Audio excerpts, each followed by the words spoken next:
My phone. Okay, there we go. Hopefully my journalism history helps me with this. But yeah, so first off with some like background questions like your name, age, hometown, occupation, just kind of that's Okay, my name is Dr. Jacob Ausderan. I'm 32 years old, and I grew up in Bowling Green, Ohio. okay. And so for this project, we're like talking about media and how media was like when you're growing up, probably. Mm. So like right off the bat, like what's the earliest memory you can remember of for like interacting with media? The earliest that, the earliest form of media that I can remember consuming is, I don't know if you know what a 56K modem is, but I grew up on 56K internet. Okay. That was back when, in order to get on the internet, you had to actually use your dial-up phone, like your landline phone. Okay. Even though That the noise. landline phone is. The landline phone, Yeah, yeah. okay. Those still exist, I guess. Actually, I have one in my office right here. With the 56K modem, you had to dial up the internet, and it took about 1 minute for your phone to dial up and access the internet. And it made this really iconic noise. Yeah. I wish I could like recreate. If you go on YouTube, you could probably find a video of someone making the 56K modem noise. It was really funny. But I remember being able to get on the internet and do just really basic stuff like check email and go on like AOL Instant Messenger and just nothing very like there was no video or sound on the internet back then. It was just text. I remember that vaguely, and I kind of remember watching TV for the first. Well, I remember watching like Care Bears and like animated television shows as a kid. My first actual consumption of news on the television, I remember, was the Monica Lewinsky and Bill Clinton sex scandal back in the 90s. That's the first like political memory that I have, or that I can actually recall watching the news. Okay, and that kind of like that kind of goes into the next question about the historical like events that you've seen through the media. Mm-hmm. So like the Monica Lewinsky scandal is one. Like, do you have any other like? That was kind of a less an event, more of like a protracted kind of Yeah. political scandal. But that was definitely my earliest. I kind of remember Ross Perot when he ran for president in '92 against George H.W. Bush and Bill Clinton. I kind of remember Ross Perot just because when I was a kid, I thought he looked really funny and he sounded really funny.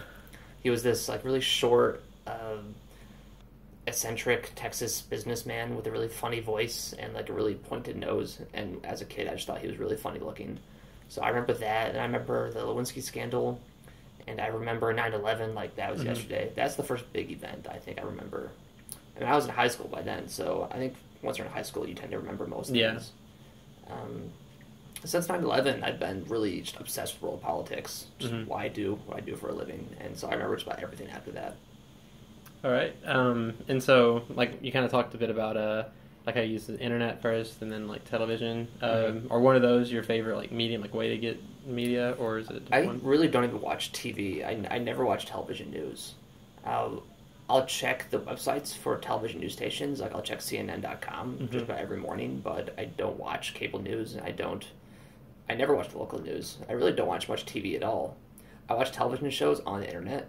Like I have a Sling TV, which is you pay $20 a month and you get access to. It's called the Sling TV app, and it lets you stream like CNN, AMC, Comedy Central, ESPN, a few other channels. Basically, like the 10 channels that I would want from cable, but without paying for cable every month.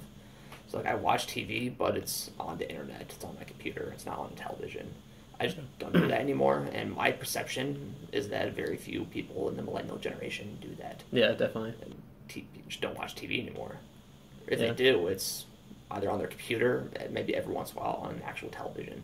Yeah, like for me, it's just like if I'm on TV, I watch like sports or my parents have like on Fox News or Sport. something like that. Sports is really the last thing that I actually watch on an actual television. And even then, I watch half of the games on my computer. Yeah. But if it wasn't for sports, I doubt I would ever watch TV anymore. Okay. And so, I mean, so TV obviously you don't access daily. So is it basically just like the internet, like on your computer, on your phone, that is like your daily That's source? where almost all my media consumption comes from. That's where I get my entertainment from, like movies and TV. I watch Netflix, Hulu, YouTube, internet is like TV streaming on the internet. I get almost all my news on my computer just using the internet. Yeah. Okay. And like we were talking about like news earlier, and so you said like you don't like pay attention to local news at all, like. Every once in a while, I'll accidentally watch a little bit of local news. Like if I'm watching a football game on like the local ABC station, and if I'm still in the living room when the game ends, sometimes it'll switch over to local news, and I'll just accidentally watch about 10 minutes of local news. Okay. but I don't watch local news ever. All right. International news. You said like CNN. Like, is that your main source? Every morning I check CNN.com and the Washington Post. Okay. Never the hard edition Washington Post, just the websites, and that's just for my wake up in the morning, drinking coffee, seeing what's happening in the world for about 10 or 20 minutes or so.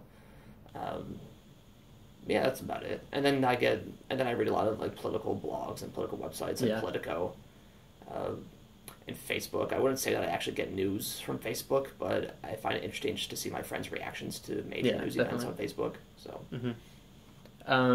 Okay, so you've kind of grown up it sounded like you were born right when the internet and stuff the mainstream access media was just being created. I was lucky to be growing up right when the internet was starting. Yeah. So I have memories of the very earliest internet technologies. Okay. Yeah. So would you say the media's made your life more convenient? Oh yeah. Okay. I mean, in some ways, I think the internet is a lot it's one of those things that if you have never accessed it before, you don't know what you're missing. And so it's not like people before the internet had dull lives or something. Life was just different back then. Whenever I get a new computer, the new computer is always much faster. And the second you get used to the new computer, you cannot use the old computer anymore, because if you try to use the old computer, you'll just yell at it constantly. Why are you going so slow? Just because that's what happens when you use something that's even faster. All of a sudden, what used to seem fast to you is now a snail.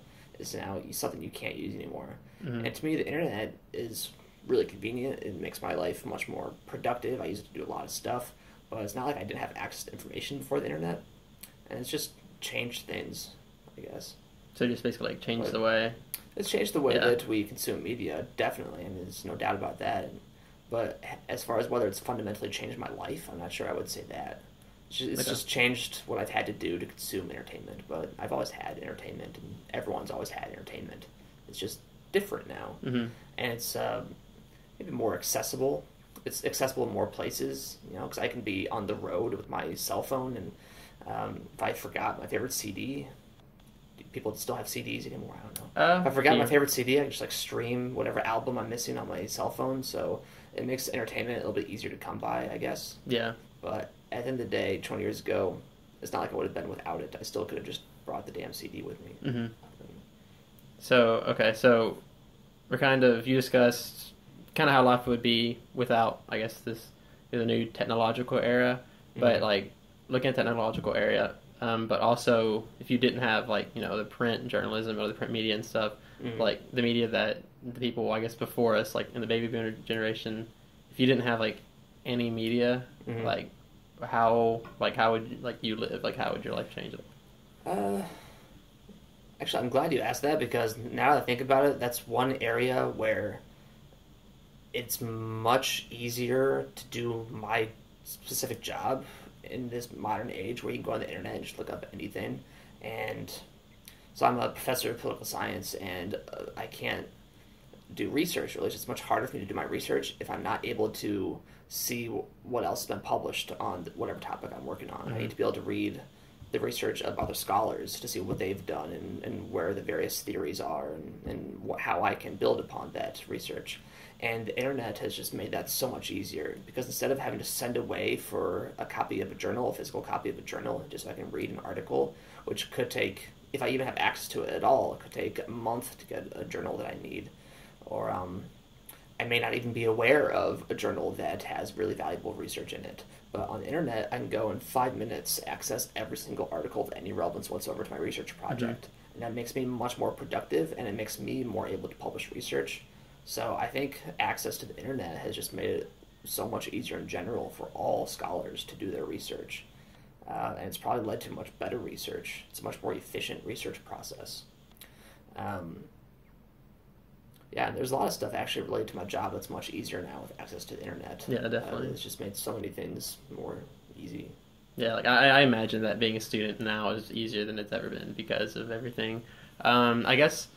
and then data processing, that's another big thing, is that it used to be where scholars, if they're doing a really complex data analysis, they had to, punch holes in punch cards and feed individual punch cards into a machine. Oh, yeah. And 2 months later, the computer finally spits out the number for them that they need.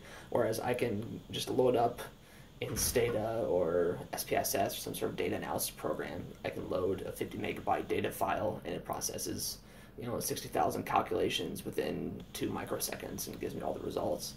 Computer technology has made quantitative analysis so much easier. Mm-hmm. Okay, and I guess, I mean, would there be any? This is kind of like a side question, but do you think would there be any positive things about not having media? Because like you were talking about how like you can research other people quickly. I was like, it'd probably be more of yourself. You'd probably see more of yourself when they work. Do you think? Although I enjoy being able to just Google people to look up who they are and like what they do for a living, I have to say there are definitely negative aspects to being able to very quickly look up information about people. And I don't know if you ever tried to Google yourself, but you might be shocked how much information you could find by yourself just in the first couple pages of Google hits.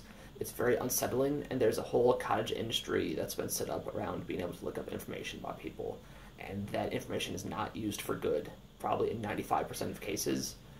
So yeah, that's definitely something I could do without. Okay, all right. There's one, if that ever happened, but that'll probably never happen unless Fallout. There's actually a website you can go to, and there's people you can pay, and their job is to actually go on the internet and wipe out your identity on the internet to make it impossible to find information about you on the internet. I don't know how expensive it is, I just know that exists. And also, I have to say the ability of people to choose the information they consume is a very big issue in political science right now, and it's an issue that we're just beginning to understand the consequences of. Mm-hmm. So the fact that conservatives can just go online and read news from conservative websites and conservative blogs, and liberals will only watch MSNBC, conservatives will only watch Fox News. People have a tendency to compartmentalize the information and to only view news that they agree with. Mm-hmm. And that's a big problem because that can lead to increased polarization and then increased polarization in politics and political outcomes.